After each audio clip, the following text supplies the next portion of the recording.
My name is Maya Bennett, and I'm 32 years old. 3 days after my father's 60th birthday party, I opened my banking app during my lunch break and saw something that made my whole body go cold. My savings account balance was zero. The week before, it had been $140,312.67.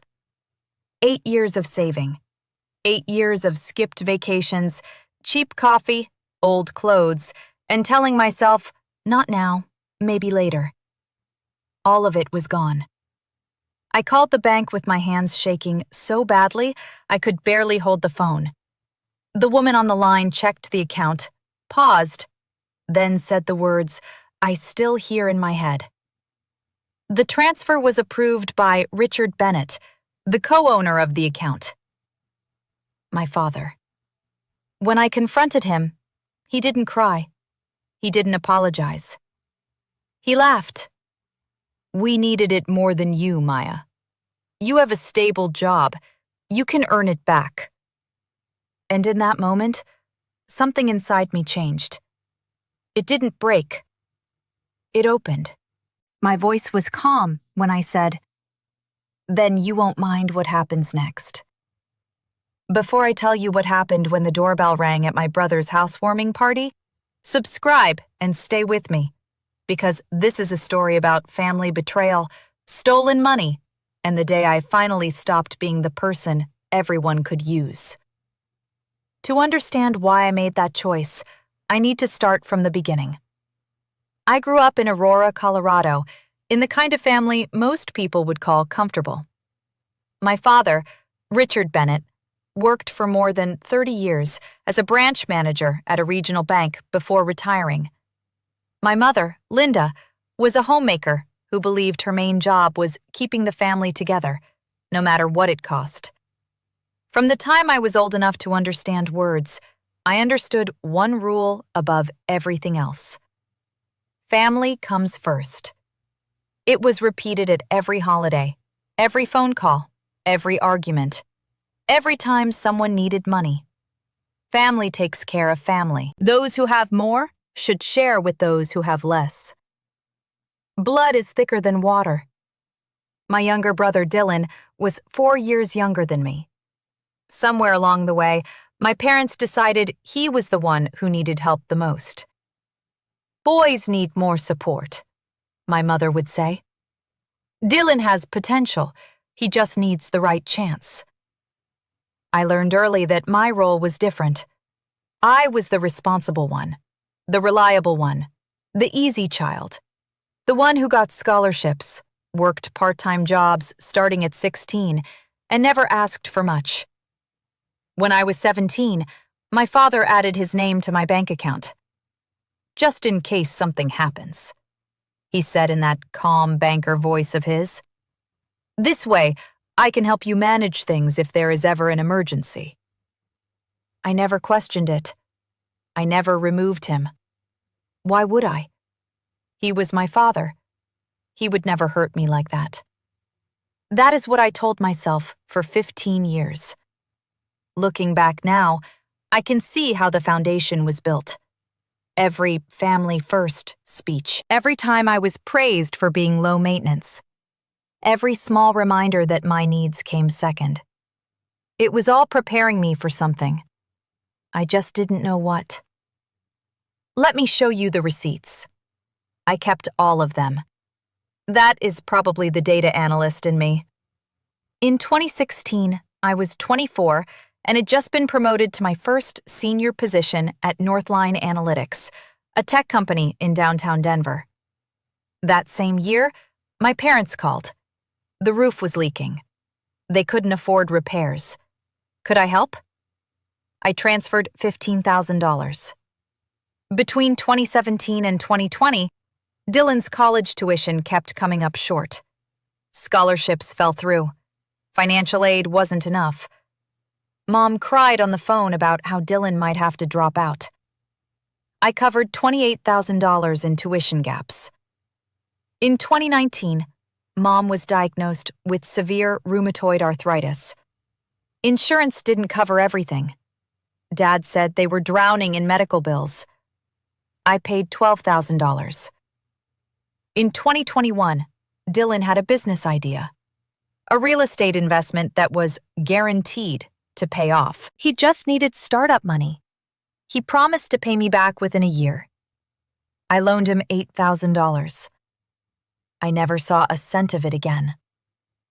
Between 2022 and 2024, there were more emergencies.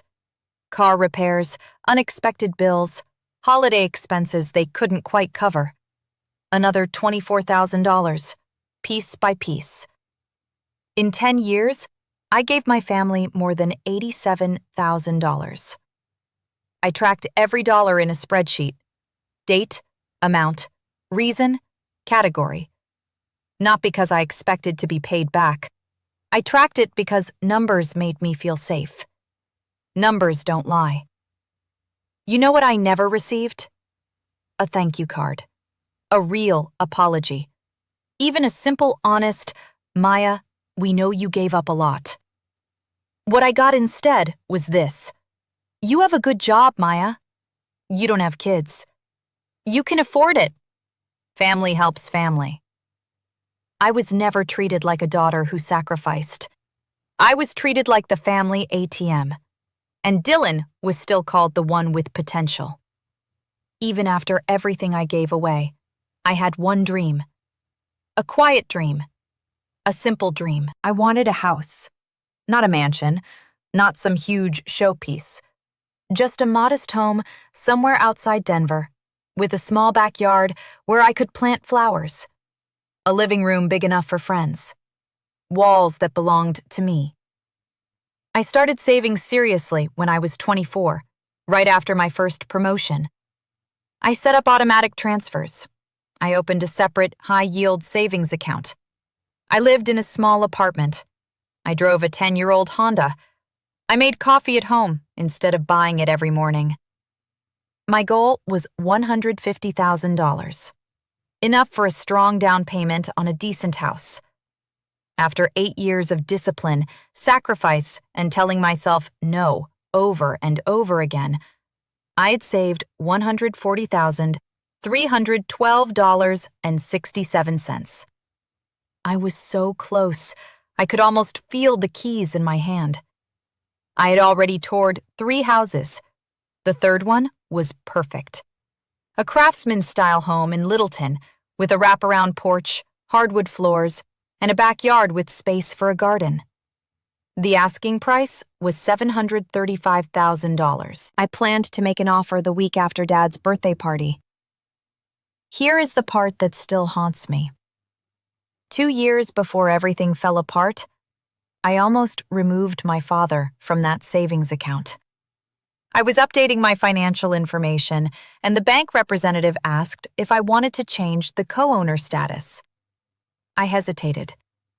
Then I called my dad. His voice turned cold.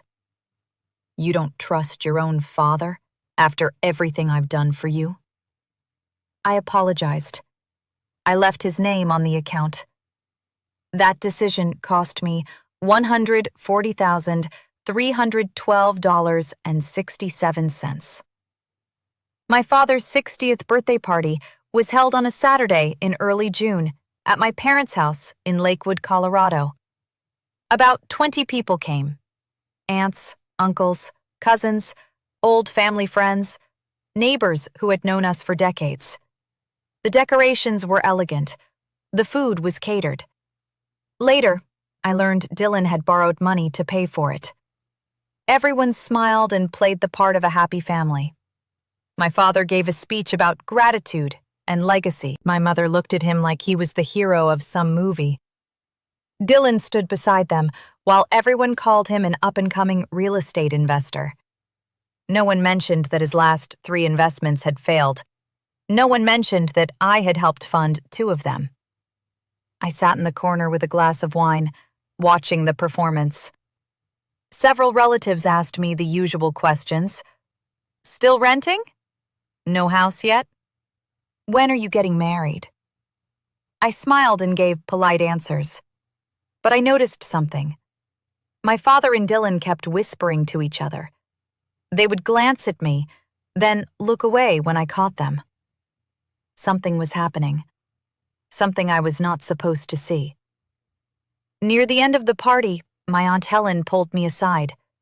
She was my father's older sister, 65 years old, and the only person in the extended family who had ever told me I gave too much. She squeezed my hand. "Maya, sweetheart, you've given enough. Be careful." I laughed a little. "Careful of what, Aunt Helen?" She didn't answer. She just looked at me with something I didn't understand then. Maybe pity. Maybe warning. 3 days later, I understood.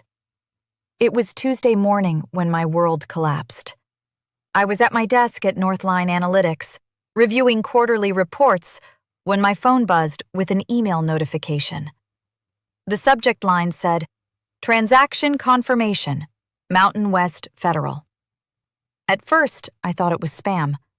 Fake bank emails are common. I almost deleted it. Then I saw the last 4 digits of the account number. They matched mine. I opened my banking app.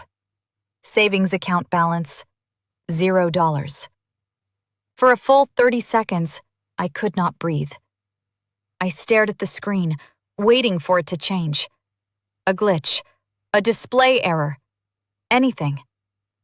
Then I called Mountain West Federal. My hands were shaking. The representative was polite in the empty way customer service people are polite when they know they are about to ruin your day. "Ma'am, I can confirm that a transfer of $140,312.67 was processed yesterday from your savings account to an external account." I didn't make that transfer. The transaction was authorized by the co-owner of the account, Mr. Richard Bennett. That's my father. "Yes, ma'am. As a joint account holder, he has full authorization to..." I did not approve this transfer. I didn't know about it. There was a pause. "Our records showed the transaction was confirmed by electronic signature. Would you like me to email you the confirmation documents?" "Yes," I said. My voice barely worked. I hung up and sat in my cubicle, staring at nothing. 8 years. 8 years of saving. 8 years of saying no. Moved away in one click by the man who was supposed to protect me. The email came 3 minutes later. I opened the attachment and saw my name on the electronic signature line. But I had never signed anything. My father had not just taken my money. He had used my name to do it. I called him from the parking garage at work. I needed privacy. I needed to hear him explain it. He answered on the second ring. "Maya, I was expecting your call." No guilt, no fear, no shame. Just calm, like we were talking about the weather. "Dad," I said, and my voice cracked. "My savings. All of it. What happened?" "Yes," he said. "I transferred it." "Why?" He sighed, like I was being difficult. Dylan was in trouble. His investment property fell through. He owed the bank $120,000. They were going to foreclose. I had to help him. "With my money?" "Family money," he corrected. "No, my money. I saved that for 8 years. I used part of it to pay down his debt, and the rest as a down payment on a new apartment for him. A fresh start. That was everything I had," I said. "I was going to buy a house." "And you still can," he said. "You have a good job. You're smart. You'll earn it back. Dylan doesn't have your advantages." I heard my mother in the background. "Tell her it's for the family. She'll understand." Then Dad's voice changed. He became the banker again, the authority figure. "Maya, I raised you, fed you, clothed you, helped you become who you are. This is what family does. We share. We sacrifice. I needed that money more than you did." Something cold and clear settled inside my chest. "You forged my signature, Dad." Silence. "I didn't approve that transfer. The bank has documents with my name on them, documents I never signed." More silence.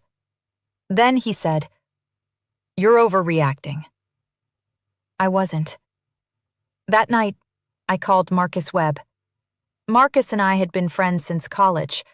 We met in an economics class freshman year and stayed close through graduation, jobs, and all the mess of adult life. Now he was a lawyer in downtown Denver who handled financial fraud cases. "Maya," he said warmly when he answered. "It's been months. What's going on?" I told him everything. The account, the transfer, the forged signature, the phone call with my father. When I finished, Marcus was quiet for a long moment. "Maya, this is serious. Potential felony-level serious." "What do you mean?" "Your father being a co-owner complicates things, but it does not give him the right to forge your signature. If he created a false electronic signature, that is forgery. Combined with the transfer, this could involve bank fraud and identity theft." My stomach dropped. "I don't want to send my father to prison." "I understand," Marcus said. "But you need to know your options. Mountain West Federal has a short window to dispute suspicious transactions. If you wait too long, recovering the money becomes much harder." I checked the time. The transfer had processed Tuesday morning. It was now Tuesday night. "So I have less than 2 days." "Yes," he said. "Forward me the bank email, and if you know anyone who does digital forensics, have them look at the metadata. If that signature came from a different device than yours, that matters." I knew someone. Carla Diaz was a senior digital forensics specialist at Northline Analytics. We had worked together on data integrity projects for 2 years. I trusted her completely. The next morning, I caught her before our department meeting. "Carla, I need a favor. A personal one." She looked at my face. I hadn't slept, and I knew it showed. "What do you need?" I forwarded her the bank confirmation email. "Can you analyze the metadata? Tell me where the signature came from?" It took her less than an hour. "Maya," she said carefully when she called me into her office, "this signature was not generated from any of your devices." She turned her monitor toward me. "The metadata shows a different IP address. Residential Denver area, but not your apartment and not your phone." "Can you tell where?" She pointed to the screen. "It traces back to a residential address in Lakewood." My parents' house. "There's more," Carla said. "The timestamp is 3:47 a.m. Monday morning. Were you awake at 3:47 a.m.? No. Then someone accessed the banking portal and created the signature while you were asleep." She looked at me directly. "Maya, this is identity theft. Textbook identity theft." I sat in her office holding the printed report. It was no longer just betrayal. It was criminal. "I need this documented officially," I said. "Can you write a formal report?" She nodded. "I'll have it by the end of the day. And Maya, I'm sorry. I'm so sorry this is happening." That Wednesday night, I sat alone in my apartment, surrounded by proof of my own exploitation. On my laptop was the spreadsheet showing more than $87,000 I had given my family over 10 years. On my coffee table was Carla's forensic report proving the signature came from my parents' house. On my phone were 17 missed calls from my mother. I called her back. "Maya, thank God," Mom said. Your father told me you're upset. Sweetheart, you need to understand. Mom, I need Dad to return the money within 24 hours. Silence. All of it. Back in my account by tomorrow night. If not, I'm filing a police report for identity theft and bank fraud. Maya, she cried, you can't do that to your own father. We raised you. We sacrificed everything for you. How can you be so ungrateful? He forged my signature. He stole my identity. This is not a family disagreement. It is a crime. It's not stealing if it's family, she said. I almost laughed. That money was for a house, I said. You were going to waste it on a house when your brother needed it more. Your father made a judgment call. He made a choice, I said. Now I'm making mine. Maya, please. You'll destroy this family. Your father could go to jail. Is that what you want? I thought about Aunt Helen's warning. I thought about 8 years of sacrifice. I thought about every time I had been told my needs didn't matter. I'm not destroying anything, Mom. I'm protecting myself. For the first time in my life, I'm choosing me. Then I hung up. 24 hours passed. No money came back. So I opened my laptop and began typing the police report. Thursday morning, 9:15 a.m. Denver Police Department, Financial Crimes Unit.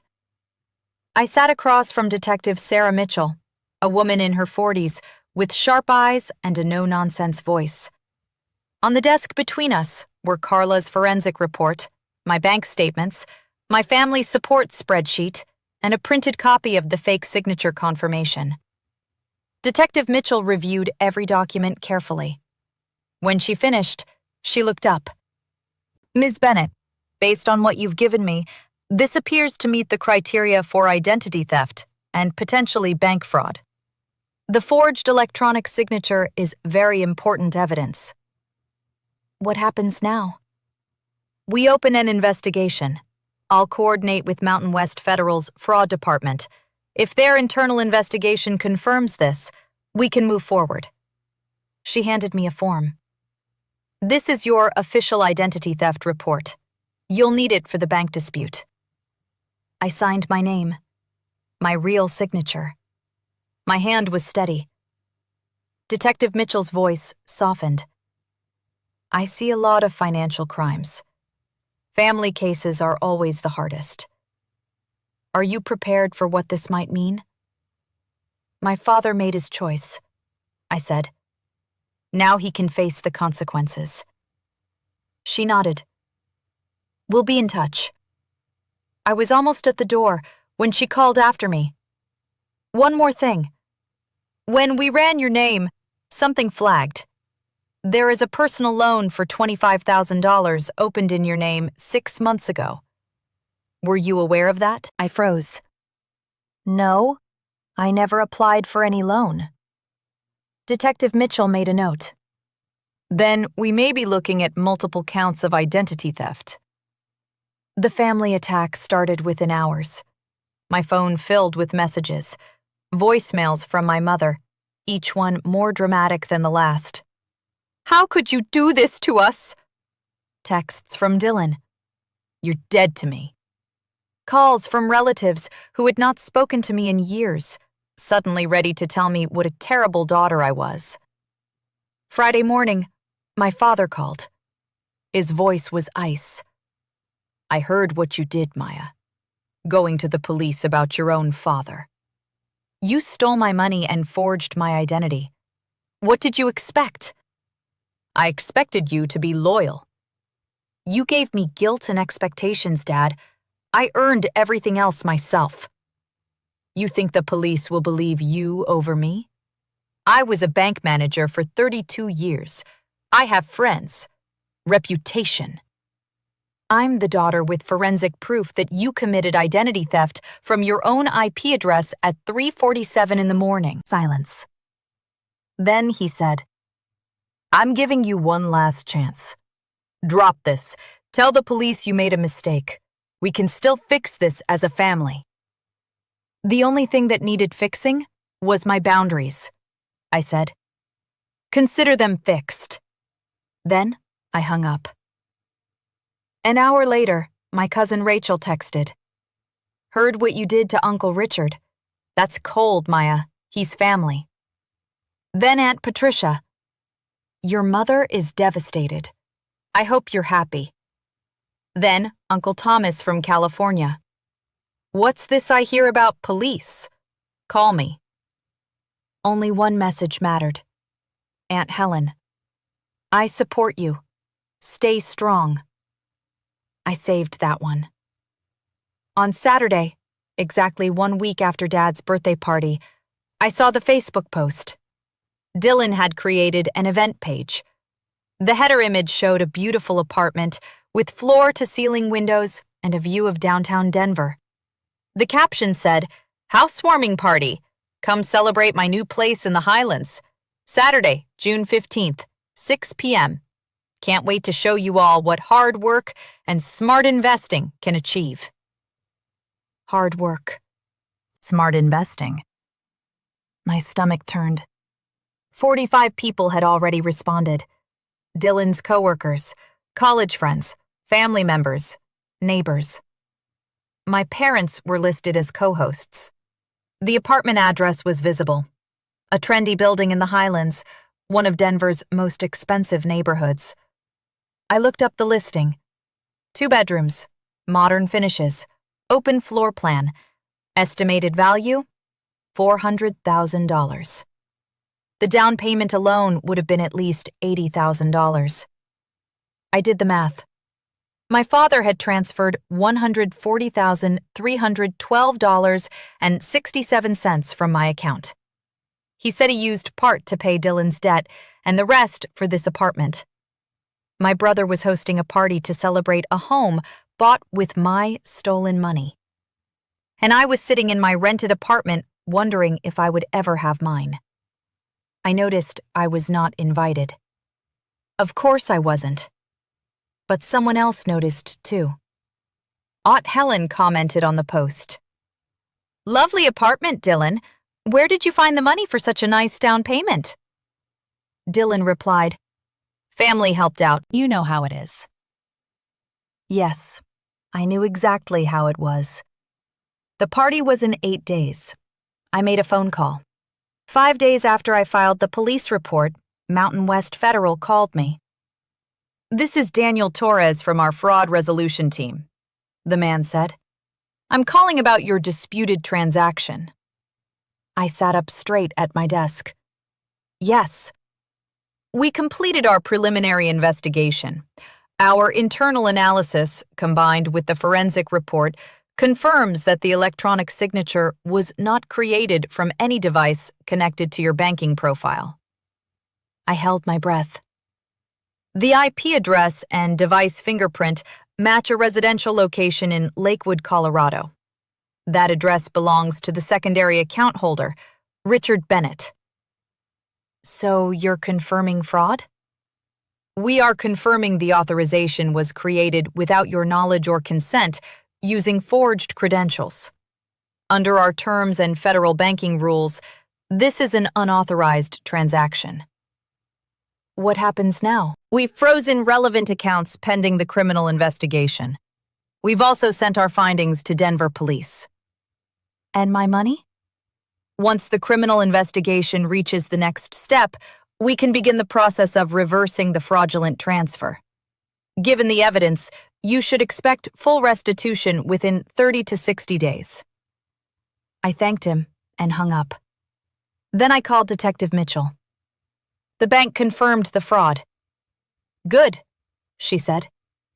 Next, we execute the arrest warrant. Do you have any concerns about timing? I did. The practical choice would have been to have my father arrested quietly at home. No audience, no scene, no public shame. The family could control the story. The neighbors might never know. But I kept thinking about Dylan's Facebook post. Hard work and smart investing. I thought about 45 people coming to celebrate his success.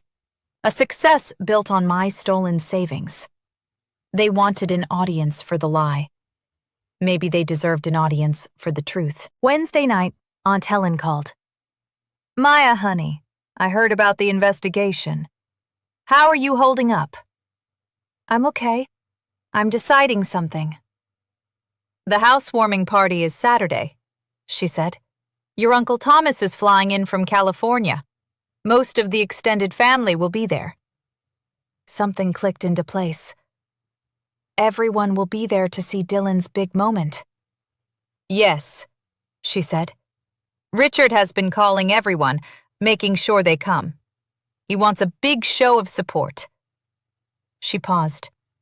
He's also telling everyone you had a mental breakdown and are making false accusations. My jaw tightened.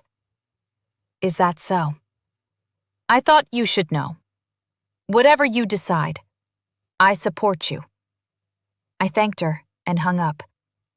Then I called Detective Mitchell. You asked about timing for the arrest warrant, I said. I have a suggestion. I'm listening. Saturday, June 15th, 7 p.m. Dylan's apartment in the Highlands. There will be around 45 witnesses. A pause. That's unusual. So is stealing from your daughter. Detective Mitchell was quiet for a second. Fair point. I'll make it happen. Let me pause here for a second. If you were in my position, what would you do? Option A. Have the police arrest my father quietly at home and keep things private. Or, Option B. Let the truth come out at the housewarming party in front of everyone celebrating my brother's new life. Drop A or B in the comments. And if you're still watching, hit like so I know you're here. Now, let me tell you what happened next. Saturday, June 15th, 6:12 p.m. Dylan's apartment in the Highlands was everything the photos promised. High ceilings, designer furniture, a wall of windows showing the Denver skyline. Catering trays covered the kitchen island. Music played through wireless speakers. Congratulations balloons floated near the entrance. 45 guests filled the space with champagne glasses in their hands. Dylan's co-workers admired the view. Family members praised the finishes. Friends congratulated him on finally making it. My father stood in the center of the living room, holding court. I've always believed in investing in family, he announced. When Dylan came to me with this opportunity, I knew it was the right move. That's what parents do. We set our children up for success. People nodded. My mother walked around with appetizers, smiling proudly. Isn't this place wonderful? Dylan worked so hard. We're so proud. Dylan stood near the window, accepting praise from 2 college friends. Real estate is all about timing, he said. It took some planning, but I finally got my feet under me. Uncle Thomas clapped him on the shoulder. Your dad says you're quite the investor. Impressive, son.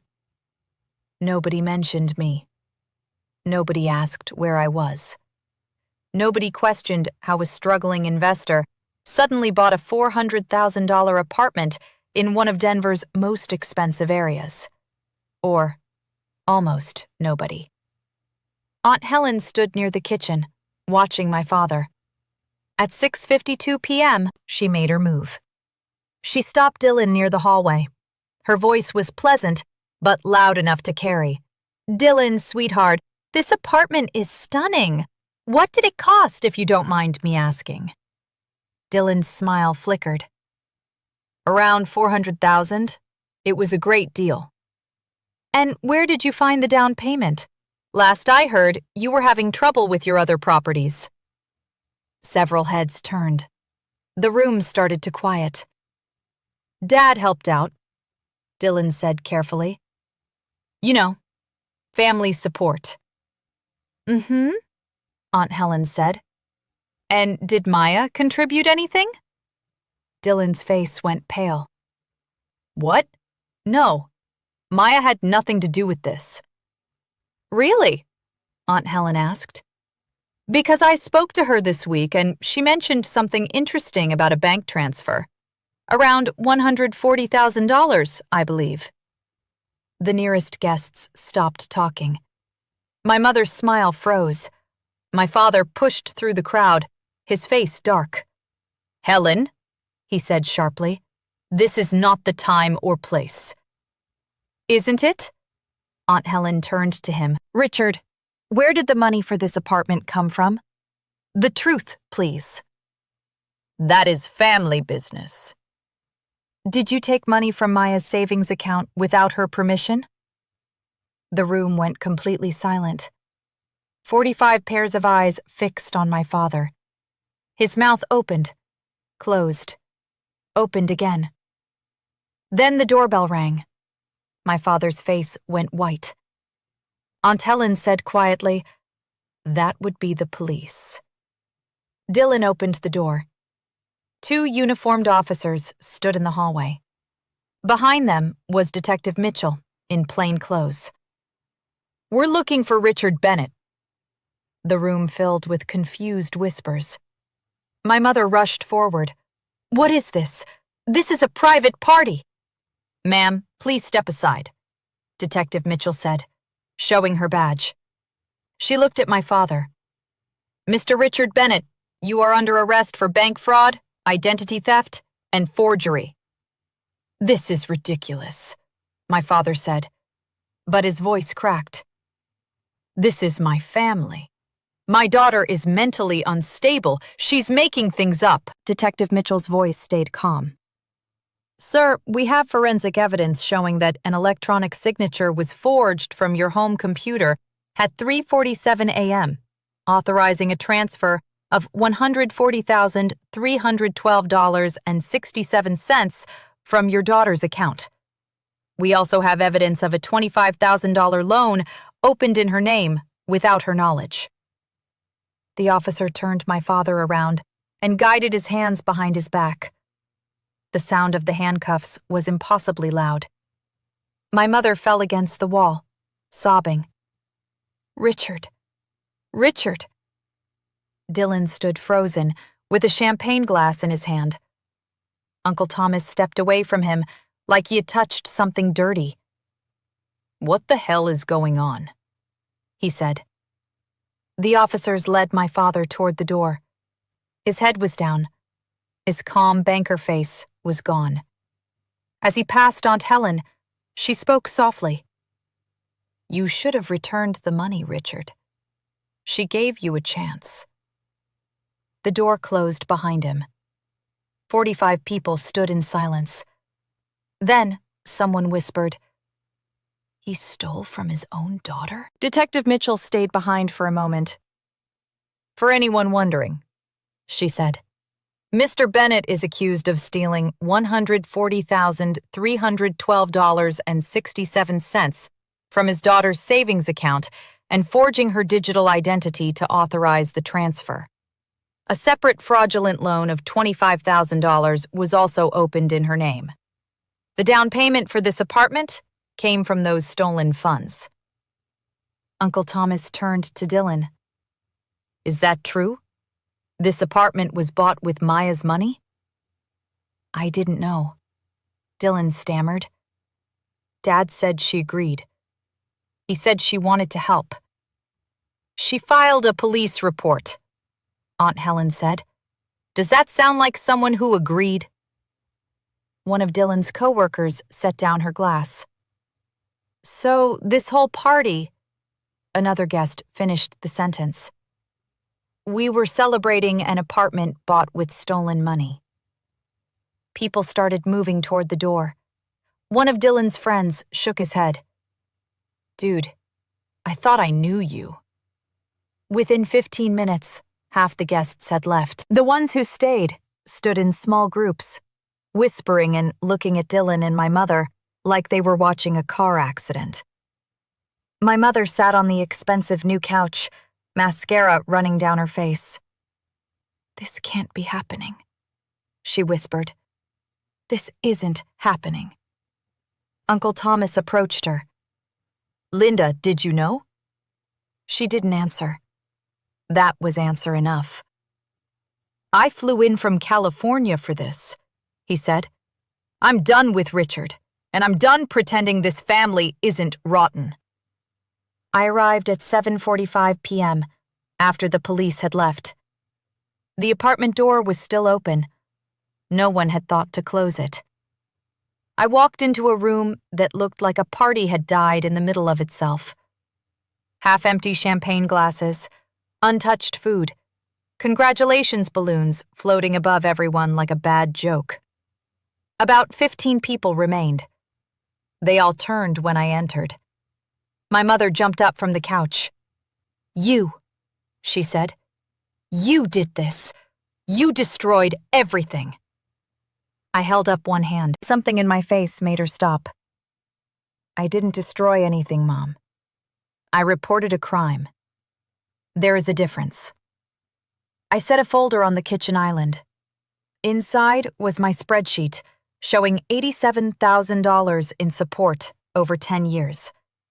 Carla's forensic report, the police report, bank statements showing the fraudulent transfer. I turned to Uncle Thomas. "I know you came from California for this. I'm sorry your trip was ruined. But I thought you deserved to know the truth."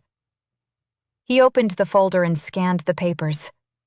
His face changed slowly. Shock. Disgust. Grief. "Maya," he said, his voice rough. "I had no idea." That's what they counted on. Dylan finally spoke. "Maya, you have to understand. Dad said you were okay with it. He said you wanted to help me. I never agreed to anything. I was asleep when Dad forged my signature at 3:47 in the morning. I found out 3 days later when my balance was 0. I looked directly at him. You knew where that money came from. You knew, and you still threw a party." He had nothing to say. None of them did. The last guests left slowly. One of Dylan's coworkers paused at the door. "Dylan, I vouched for you at work. I told people you were a good guy." He shook his head. "Don't call me anymore." 2 of Dylan's college friends left without saying goodbye. A neighbor from my parents' street, Mrs. Patterson, stopped beside my mother. "Linda, I've known your family for 20 years. I never would have believed." She couldn't finish. By 9 p.m., only family remained. My mother, Dylan, Aunt Helen, Uncle Thomas, and me. The apartment that had looked so bright 2 hours earlier now felt cold and empty. The champagne had gone flat. The food was drying out. The congratulations balloons drifted above us like they were mocking the room. Dylan sat near the window, staring at nothing. His success story had disappeared in less than 3 hours. My mother sat stiffly on the couch, silent and tear-streaked, without an audience left to support her version of the truth. Uncle Thomas turned to Aunt Helen. "You knew about this before tonight?" "I suspected," she said. "I tried to warn Maya years ago. No one wanted to listen." "I listened," I said. "Eventually." Uncle Thomas turned to me. "Maya, I owe you an apology. Your father called me before the party and said you were making false accusations. He said you were having mental health problems. I believed him." "Most people did," I said. "He's convincing." "Not anymore," Uncle Thomas said. I stood in the middle of Dylan's apartment and spoke the words I should have said years earlier. "Dylan." My brother looked up, hollow-eyed. "I need you to understand something. I didn't do this to hurt you." "Then why?"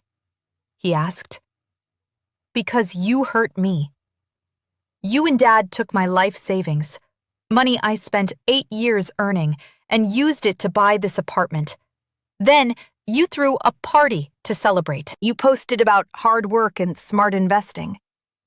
My voice cracked, but I kept going. That wasn't hard work. That was theft. Dad said you would understand. Dad lied to you, to me, to everyone, and you chose to believe him because it helped you. Then I turned to my mother. Mom, I'm not going to apologize for what happened tonight. Dad broke the law. He forged my identity. He stole my future. Those are facts. He's your father, she whispered. He's a criminal who happens to be my father. Both things can be true. I picked up my folder. I'm leaving now. I won't be contacting any of you for a while. When Dad's case goes to court, I'll do what the prosecutors ask. Beyond that, I have nothing else to say. Dylan stood. Maya, wait. We're family. Family doesn't steal from each other, Dylan. Family doesn't forge signatures at 3 o'clock in the morning. Family doesn't throw parties with stolen money. I met his eyes. When you're ready to admit what you did, really admit it, you can reach out. Until then, this is goodbye. I walked out without looking back. Aunt Helen followed me. Let me pause here. If you have ever had to set a boundary with family, you know how hard that walk to the door feels. Like your legs are made of stone. Like every step goes against everything you were taught. If this part feels familiar, leave a comment. I read every single one. And if you want to know what happened with the legal case, my family, and my dream house, stay with me. 3 weeks after the housewarming party, my father's case went before the district attorney. Marcus kept me updated. They're charging him with bank fraud, identity theft, and forgery, he said. The federal charges alone can be serious.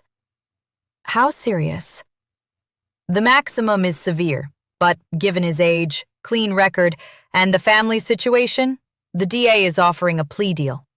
Probation, community service, and full restitution.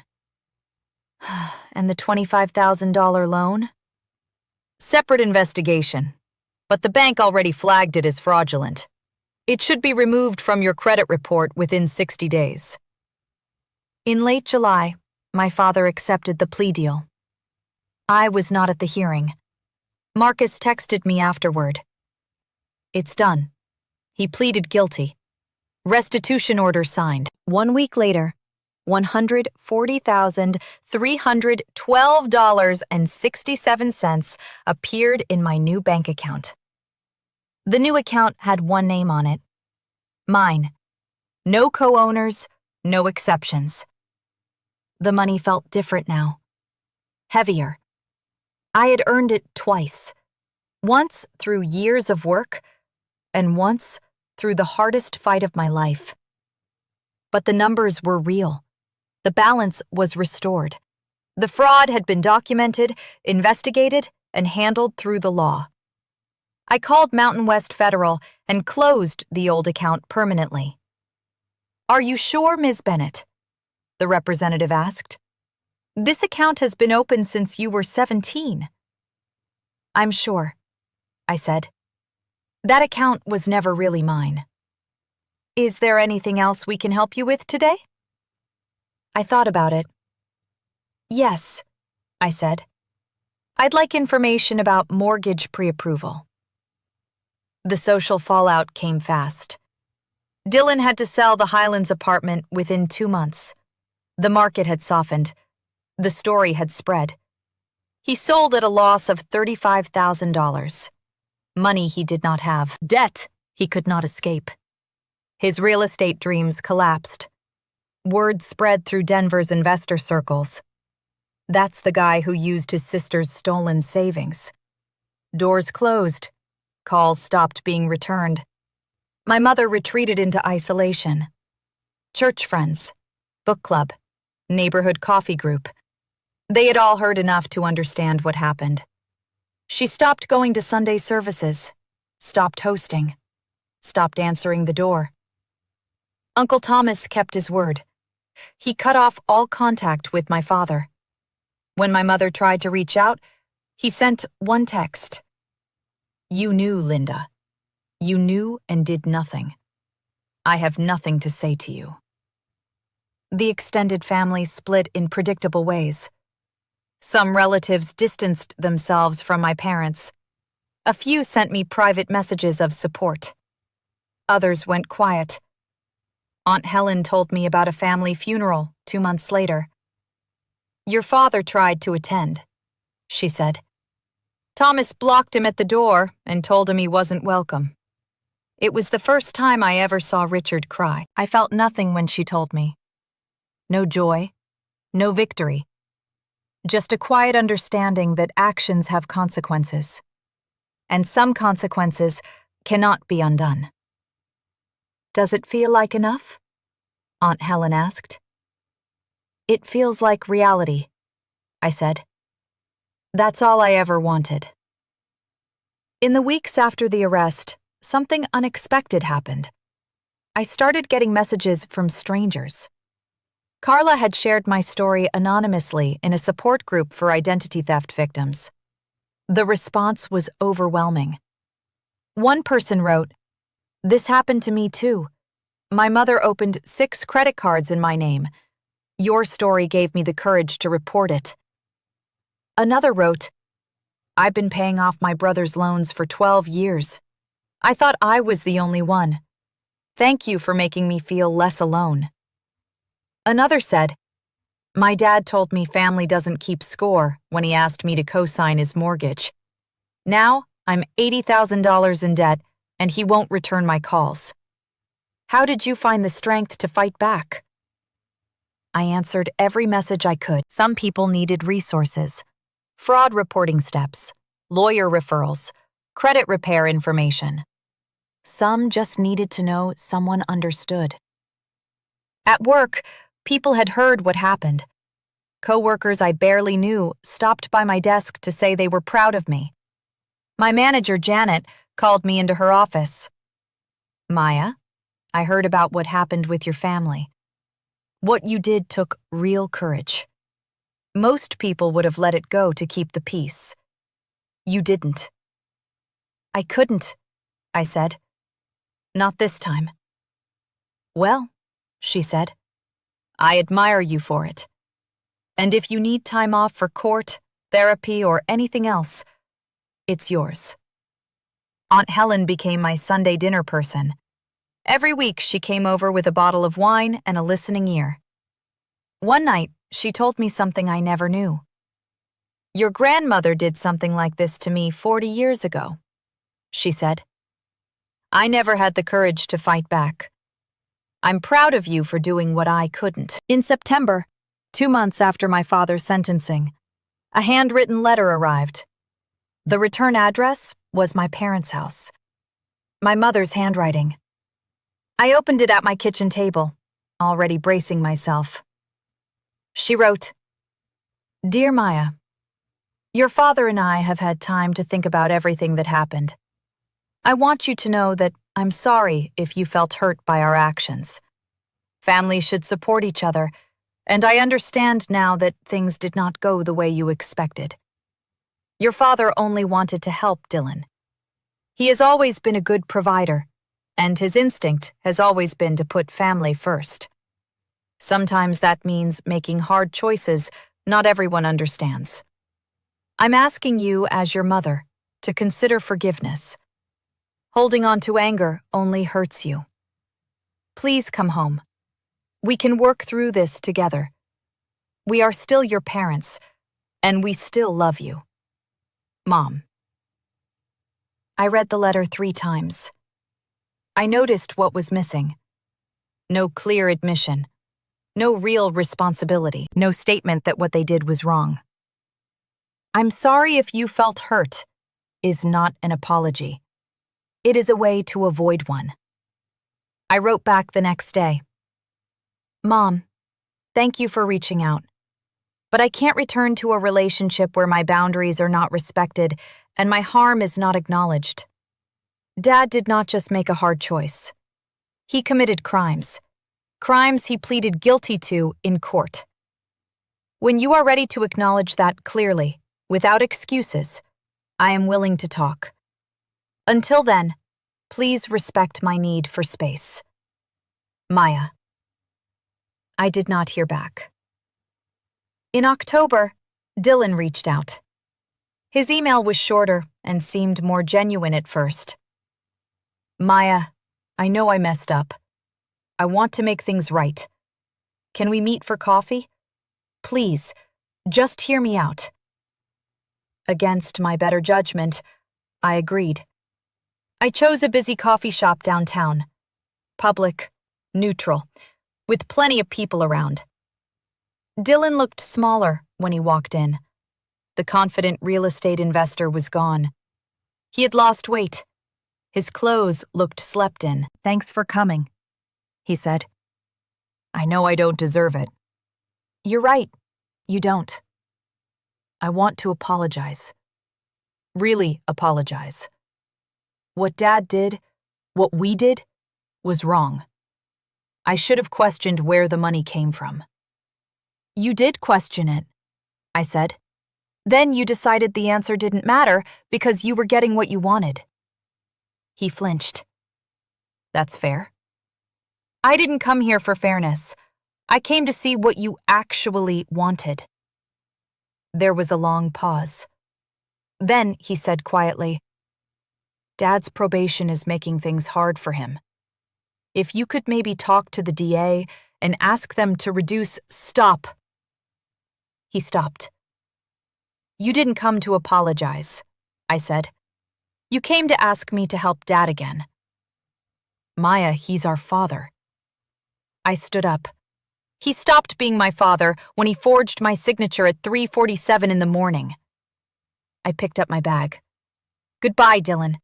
Don't contact me again unless you're ready to have a real conversation. One that isn't about what you need from me.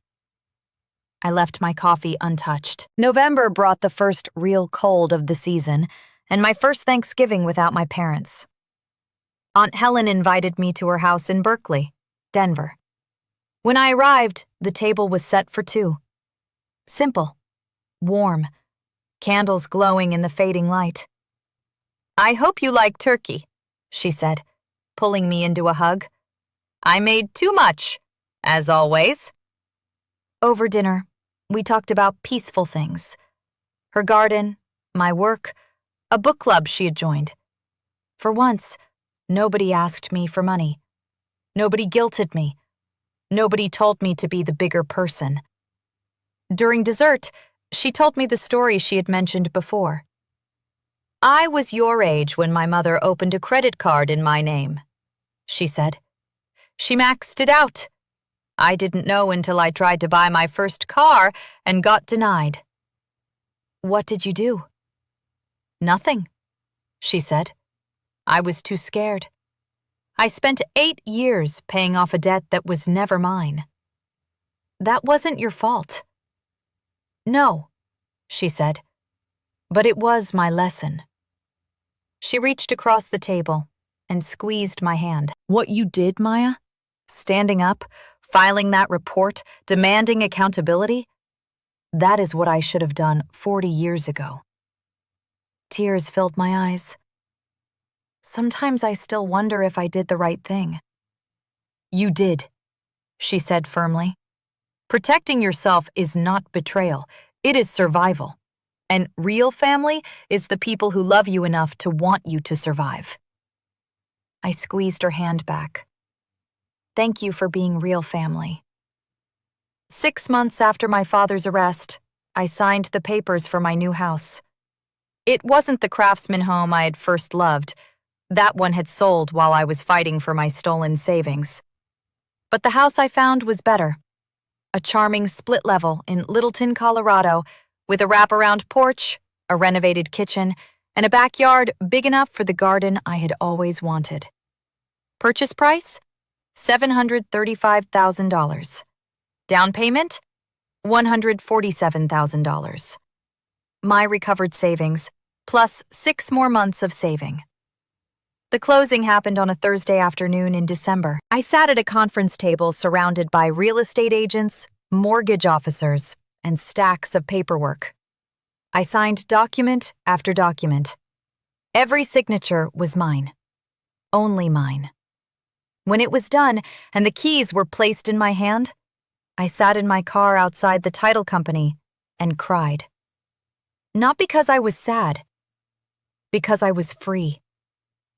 8 years of saving, a devastating betrayal, a police report, a family shattered, a legal fight, and at the end of it, a house.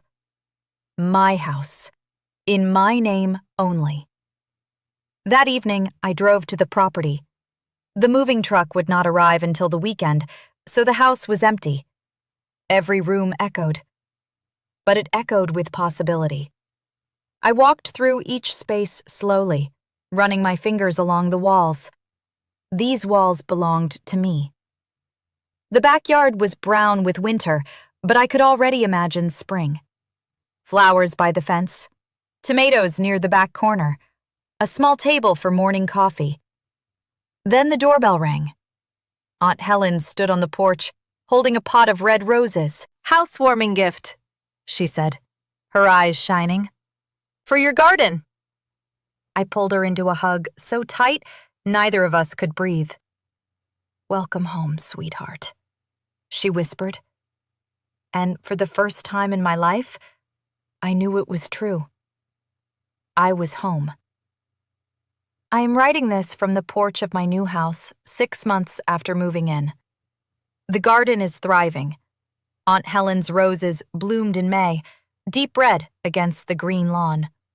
The tomatoes are growing faster than I can eat them, so I bring extras to my neighbors. I have made peace with the shape of my family now. It is smaller than it used to be. But it is honest. My father finished his community service. He is still on probation. Aunt Helen says he has aged a lot since the arrest. My mother stopped reaching out. Dylan sent one more email. I deleted it without reading. I am not angry at them anymore. Anger takes energy, and I have chosen to spend my energy on things that matter. My work, my home, my peace. The people who love me without needing to use me. I'm not waiting for them to change. I used to believe loving family meant sacrificing everything.